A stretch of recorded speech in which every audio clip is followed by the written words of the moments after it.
So I'm delighted to present Jean-Marc Gionet, who is the Director of Resettlement Policy and Programs, Immigration, Refugees, and Citizenship, Canada. His position entails responsibility for overall refugee resettlement policy and includes leading refugee selection and program criteria, legislation, regulation, and policies related to IRCC's Resettlement Assistance Program. Jean-Marc.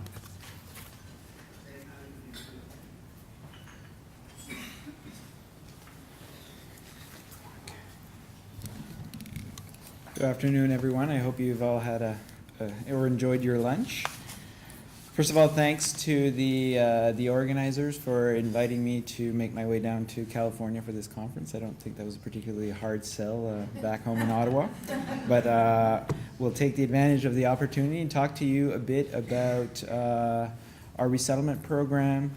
We'll talk a bit about some of lay the foundation, give you a few highlights in terms of what we're seeing, how it's working, and talk about a few opportunities that we are seeing, that we're trying to seize to go forward with our program. So, as you all know, and as was covered this morning, responding to the increased need for resettlement will require a coordinated global response, which will force us to reimagine resettlement, reaching out to new partners and new ways of working together to increase resettlement opportunities through safe and legal pathways for refugees. We've learned in Canada that while the government has a role in leading a conversation on refugee resettlement, we cannot go it alone. Our resettlement program is one of many from around the world and relies heavily on the cooperation at the international and the domestic level. For Canada, resettlement is truly an inclusive global effort. We do this because we believe that the successful resettlement and integration of refugees can benefit not only the refugees themselves, but also our society as a whole.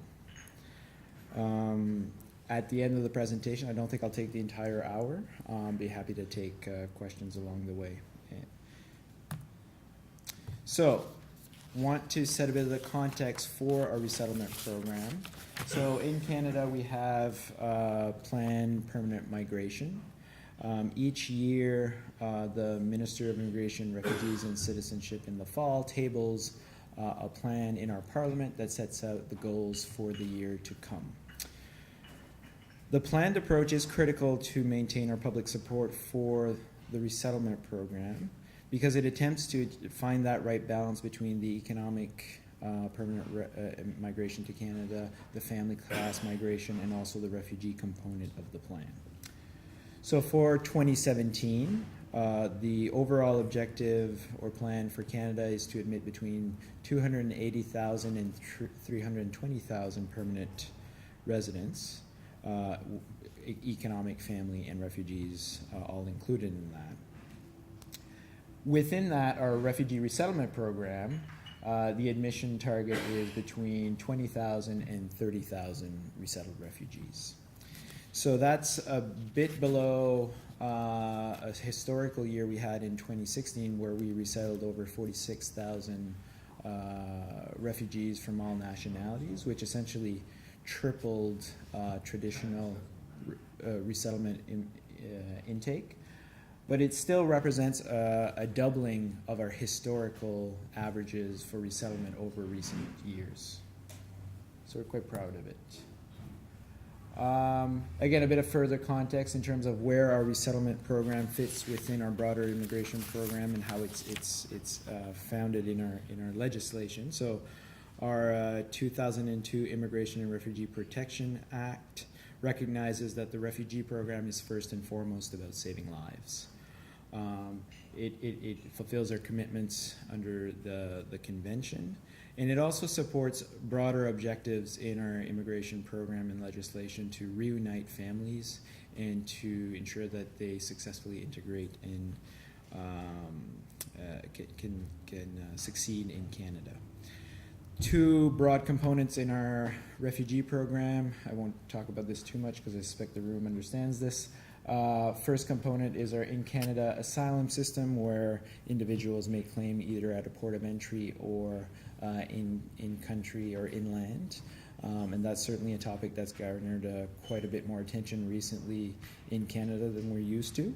And the second component is our resettlement from overseas, where visa officers will interview cases that are either identified by the UNHCR or private sponsors. Both of these programs, this was touched a bit upon this morning, do offer a path to permanent residence. For example, the resettled refugees do arrive in Canada as permanent residents and have a pathway to citizenship. And the last sub-bullet there, which is a sub-bullet, but it's a very important bullet, is the settlement and integration component. And I'll touch on this a bit. It's key for, if we want these newly arrived permanent residents to Canada to succeed, we need to support them with adequate programming and the tools they need to do so. Could you speak into the mic? It's getting really soft. Okay, I'll try to get closer. So our resettlement program, 3 broad categories. First category to your right, or I guess to my right, the government-assisted refugees. So those are refugees that are identified to us by the United Nations High Commissioner for Refugees. Typically they tend to be amongst the most vulnerable out there, and the government provides them with 1 year of income support to support their integration. We have also a privately sponsored refugee program that's been getting a lot of attention recently, and a lot of interest internationally to learn a bit more about how that works and whether or not that could be exported to other governments, other countries. Under that program, essentially, we have groups in Canada that can identify refugees, refer them to Canada, and the sponsors are responsible for the support of the refugees for that first year. And a relatively new program that we have, we call it the Blended Sponsorship Refugee Program. It's a longer acronym in Canada, but I won't bore you with that. Is we have an increasing number of groups in Canada who would like to be able to sponsor a refugee. Perhaps don't know a particular refugee to sponsor or don't have a contact with the refugee to sponsor. What we do in that case, or in those cases for a certain number, is we will take a refugee that has been identified to us by the UNHCR, and we will match them with a private sponsor in Canada, and there's a bit of a cost-sharing model. I'll expand on that in just a second. So just kind of to situate you, the 3 main streams that we have. This just provides, in graphical form, some of our admissions over time since the 1980s. You can see there after 1996 there's been relative stability, and it starts to spike back up quite frankly, in late 2015 and 2016 with our major Syrian operation, where we had various commitments to bring a lot of Syrians to Canada in a relatively short period of time, and we've maintained an increase in our levels, so we're quite proud of that. And I guess that's green. That's the BVOR. I apologize for the acronym. That's the blended program that I just talked about, which is a relatively new program, so which is why you see a shorter graphical representation of it. Okay, a bit more information about the government-assisted refugees. So as I indicated, cases are referred to us by the UNHCR. Typically the most vulnerable of the refugees we resettle. I'm generalizing a bit, but that's typically the trend that we see.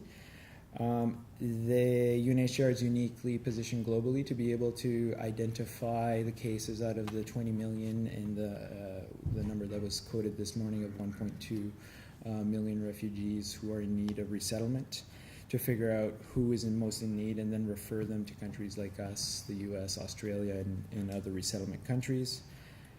They receive immediate and essential services, airport reception, temporary accommodations, assistance in finding permanent accommodations, and a whole other suite of services that I think you'll hear a bit more about from my colleague Rita, who's here and is one of our service providers in Winnipeg.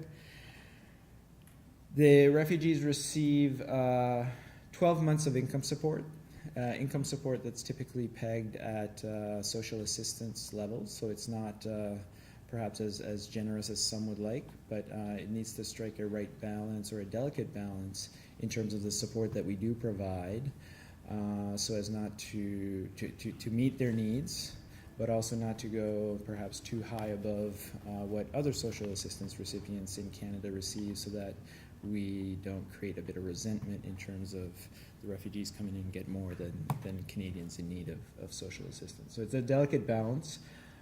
We have an evaluation, a departmental evaluation that came out that indicated that the amounts that we provide aren't sufficient to meet the essential needs. So this is a tricky one for us to make sure that they have the tools and the financial support needed to succeed while maintaining those other parity levels with other programs.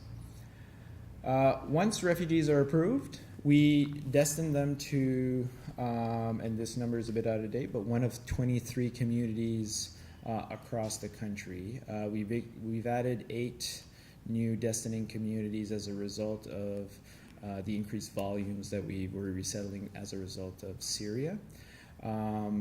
Essentially, we destine them based on a number of factors. One, if the refugees have a family connection or a community connection in one of the communities, we will send them there. If they have a particular medical need that can only be addressed in one of our larger centers and perhaps not in one of our smaller centers, we will send them to the one that can meet their needs. And there are targets that are set throughout the year for where we send people. What sort of centers are these?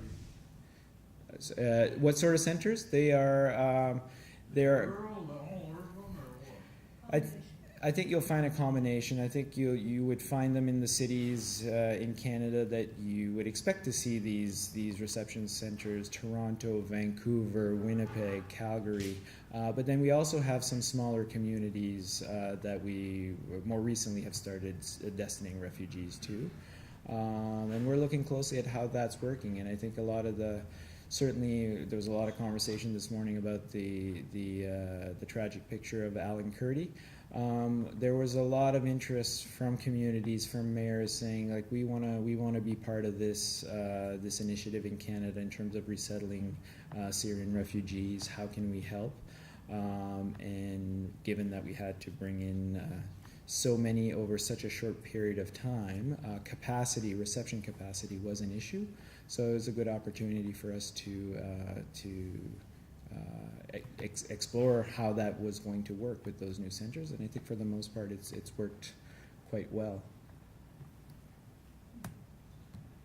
So a bit more on the privately sponsored refugee program. Officially established in 1978, it allows Canadians to become involved in the resettlement process a bit more directly than simply volunteering to assist the refugees after arrival. Since the program's inception, we've, and when I say we, the sponsors, have successfully resettled more than 288,000 privately sponsored refugees. I guess that says 280, it should be 288, and in fact it's probably closer to 290 at this point. But that's quite a significant amount. Certainly it wouldn't have been possible for the federal government to match those numbers by simply doing government-assisted refugees. So they bring certainly added capacity, a willingness to do a lot of good work on a lot of occasions. It's volunteer work, so they do the fundraising, the support, and whatnot on their own time. The private sponsors themselves, there's a variety of types of sponsors that we work with. We have what we call sponsorship agreement holders. Those are the larger organizations that we partner with that will do multiple sponsorships throughout the course of a year.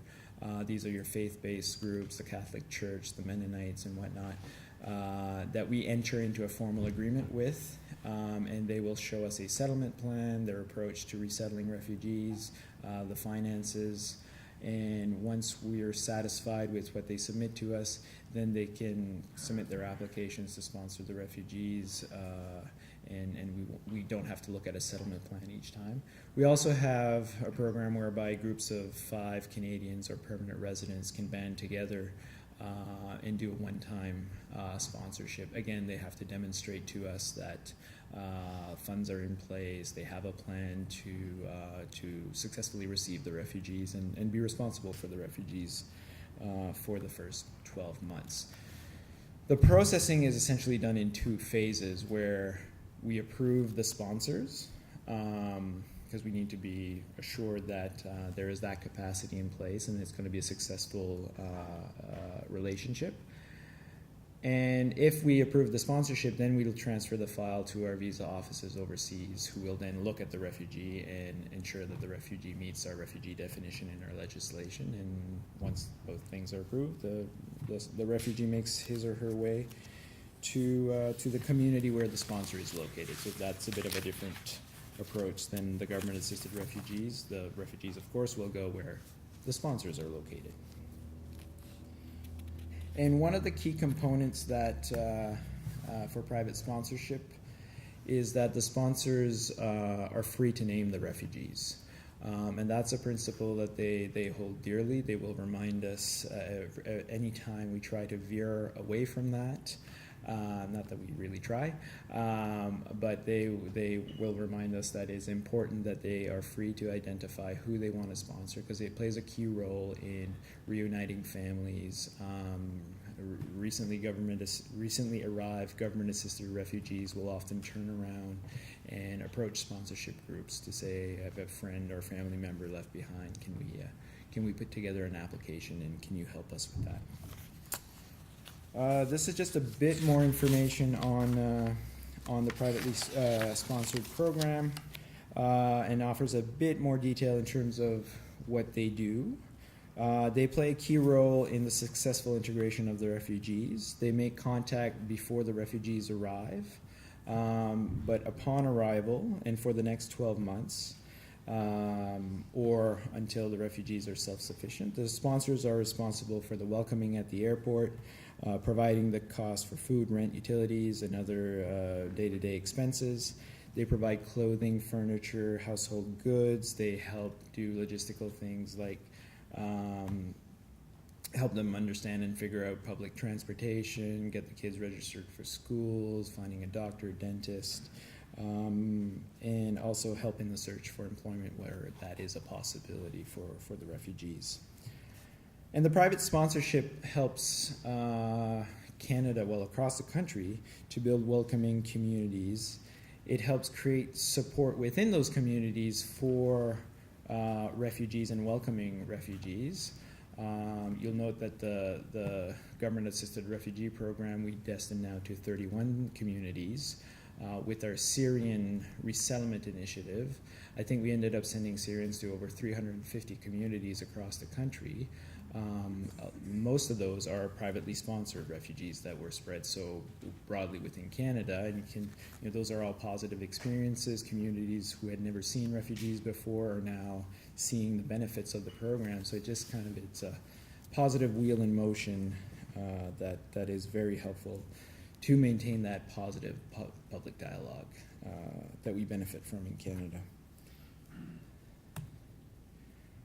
And this one, very briefly, I'm not sure there's too much more to say about the blended program other than it's a relatively new program. We're really interested to see how it is working, because effectively it's a program whereby the refugees benefit from government support, but also from the private sponsorship network that is attached to it. They are UNHCR referred cases. We try not to offer up the most vulnerable cases to the sponsors to ensure that it's going to work out well. Great demand in the program. There was not such a great demand in the program prior to the Alan Kurdi photo, but certainly that changed everything in this program, and all of a sudden we could not post enough profiles. And even to this day, and just the way it works is we put some profiles and some cases on a website, and then the sponsors log into the website and they see anonymous data, they see a family of 4 from this country, general medical conditions, and then they click to kind of put a hold on the case, and then they submit their application. Those are snapped up in a matter of minutes, even today. So we've had to create more space in our program for it. The reality is it results in a bit of a cost saving for the government as well on that front. If there are cases that we post that aren't picked up, we will bring them in regardless as government-assisted refugees and take on the full year of support. So it's not like we're letting refugees stranded on the list until they get picked up. And it's going to be interesting to see how they do from an integration perspective going forward.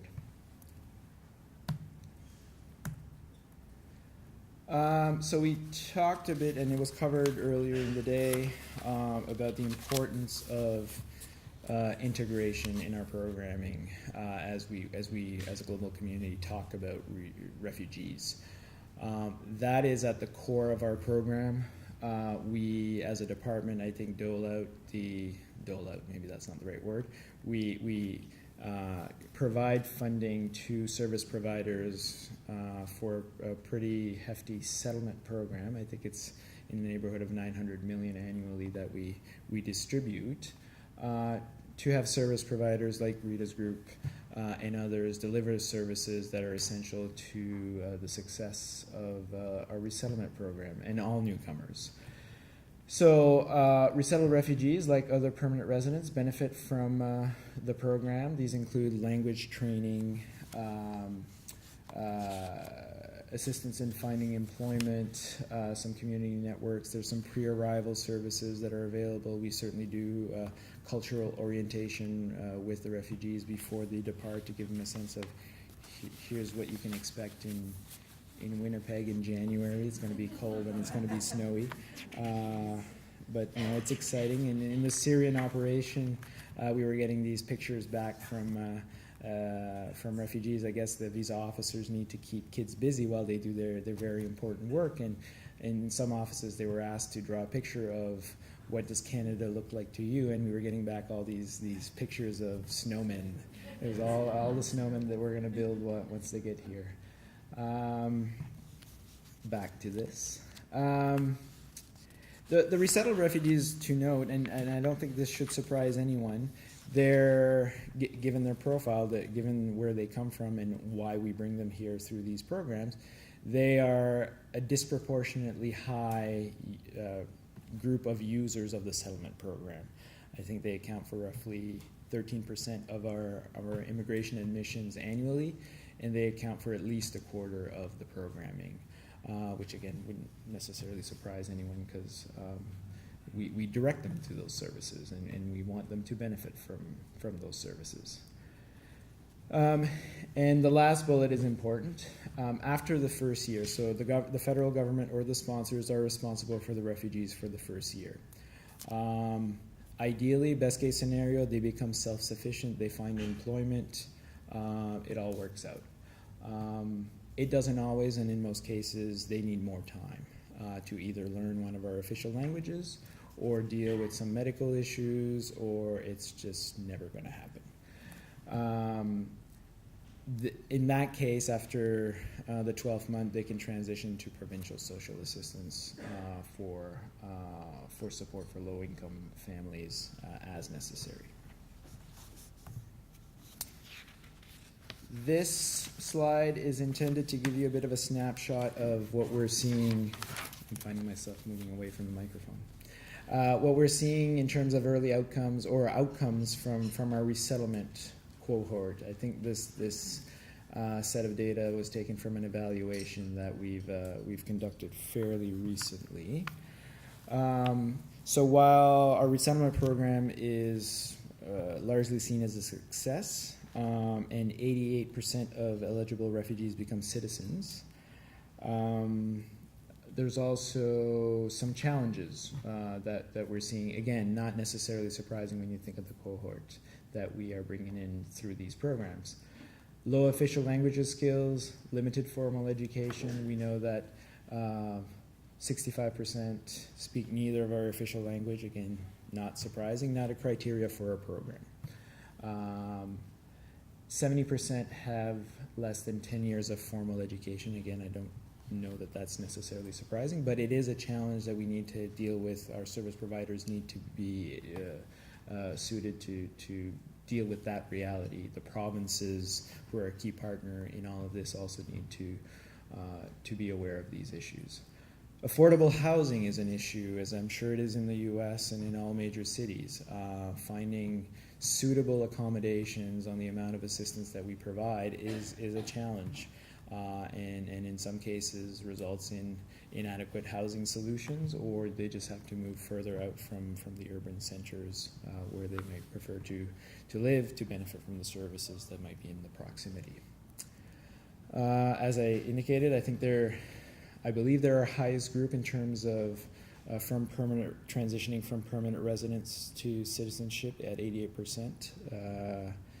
That we feel that that's a pretty great success.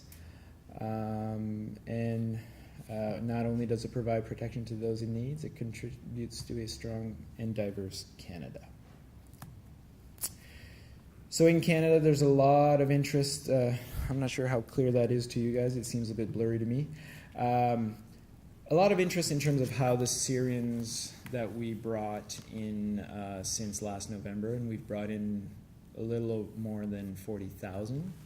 How are they doing? What are their biggest challenges? And we've recently conducted a rapid impact evaluation to assess some key issues. And I put this slide in just to kind of give you a sense of some of their biggest challenges. Not surprisingly, finding a good job, learning the language, quality housing, financial stress are all issues that they're dealing with. And getting a sense of this information is essential for us in terms of when we look at our settlement programming, because we know the profile of the refugees coming in is not really going to change. We're going to continue to look at the most vulnerable for our government-assisted program, and the sponsors will bring groups that are typically slightly better off, if I can put it that way. We want a good sense of the data to see what are the challenges so that it can inform our policies going forward.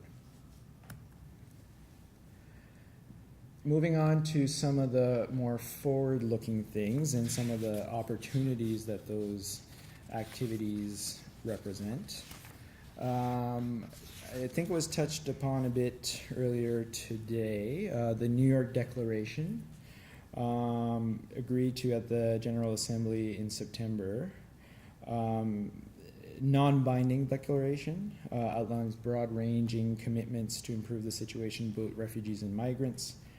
Commits to developing 2 global compacts, one on migration, one on refugees.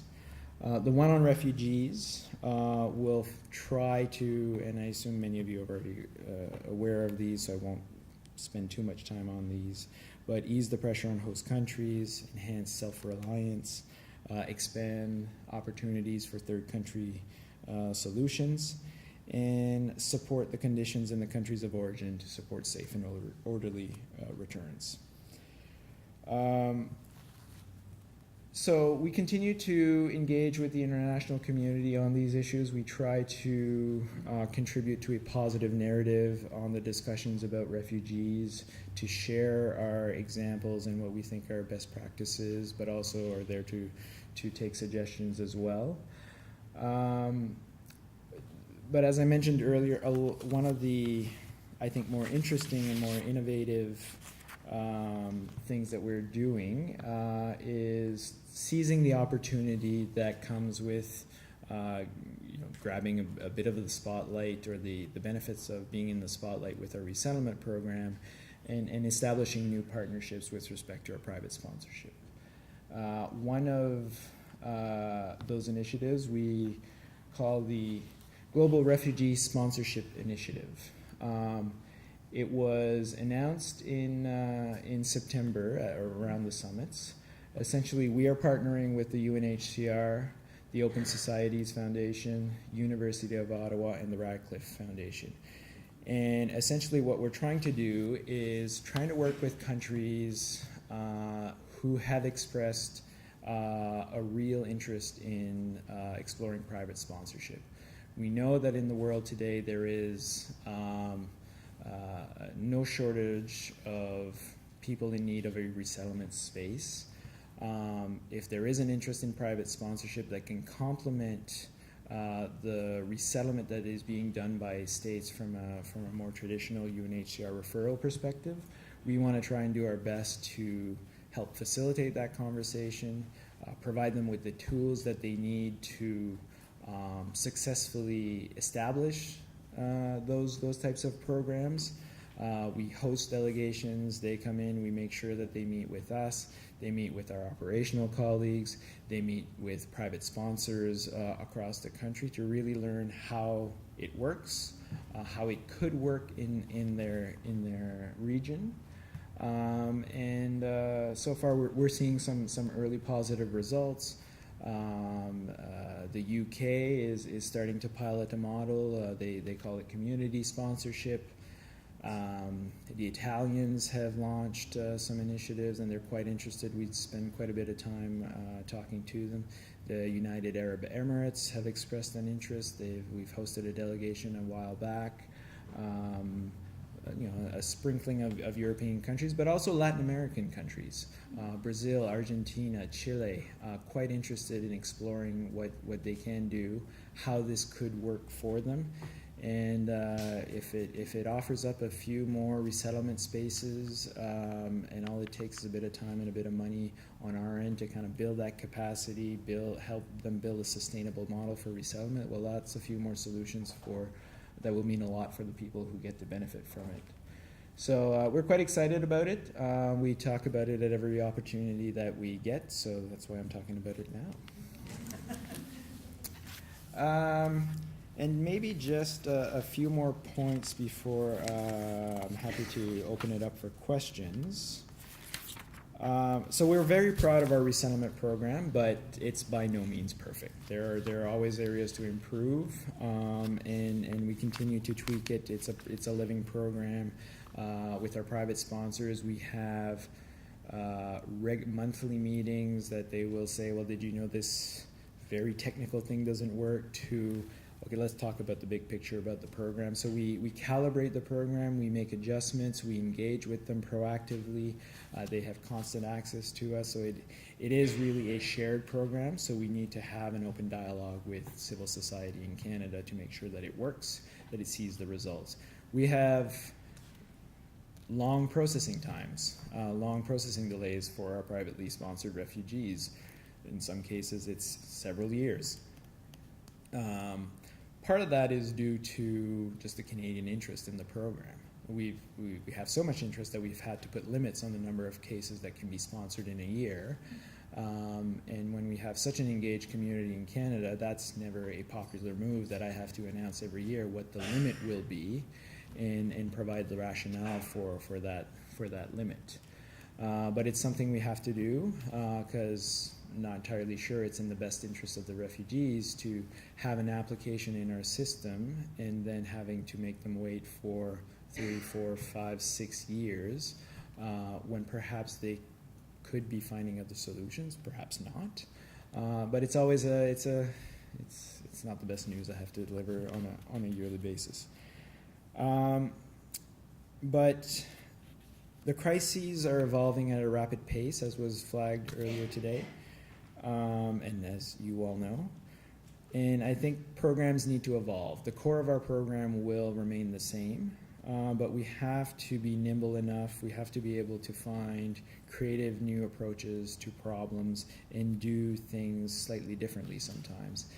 An example of that is in February, the Government of Canada announced a program that would see the resettlement of up to 1,200 Yazidis and other survivors of Daesh atrocities in northern Iraq. That initiative was a unique one for us because the majority of the cases that are going to be resettled out of that initiative are Iraqis who are still in northern Iraq, so they don't meet the refugee definition. Our parliament had passed a unanimous motion at the time. There were hearings throughout the summer. Nadia Murad, who I'm sure some of you have heard speak about the suffering of the Yazidis, the genocide in northern Iraq, testified. There was a unanimous motion in Parliament that instructed us effectively to resettle vulnerable women and girls within 120 days. Which, if anyone knows resettlement, 120 days is not a lot of time to do things. But we worked fast. We had to establish new partnerships, again, because we're talking about IDPs in a lot of cases. You need a good partner on the ground. You need to determine how you're going to identify the cases. And thanks to strong partnerships with the UNHCR, the International Organization for Migration, working with colleagues at the State Department, with Germany, who had a recent experience, we were able to break down the barriers and make sure that we had the strong partners in place to help us deliver successfully the program, and working very closely with the Iraqi and Kurdish regional governments to make sure we had their support. And it was a bit of a delicate support to achieve, but we managed to get it. They had a concern that we were going to depopulate the region of Yazidis, and that was in no one's interest, and certainly not the objective that we were looking to achieve.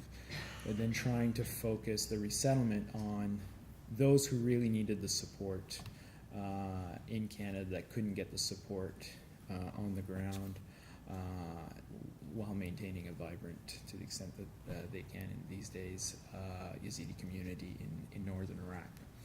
So that's just one example. We're getting approached increasingly by non-traditional partners. I talked about the Global Resettlement Sponsorship Initiative. That's something that 2 years ago, getting the Radcliffe Foundation, getting Open Societies Foundation, coming to us and saying, like, we want to try something creative, I don't think we would have seen. We're seeing an increased number of these private sector interests approaching us saying, what can we do here, and can we try something innovative in this area? So it forces us as policymakers to think outside the box, which sometimes bureaucracies aren't the best at doing that, but it's certainly energizing.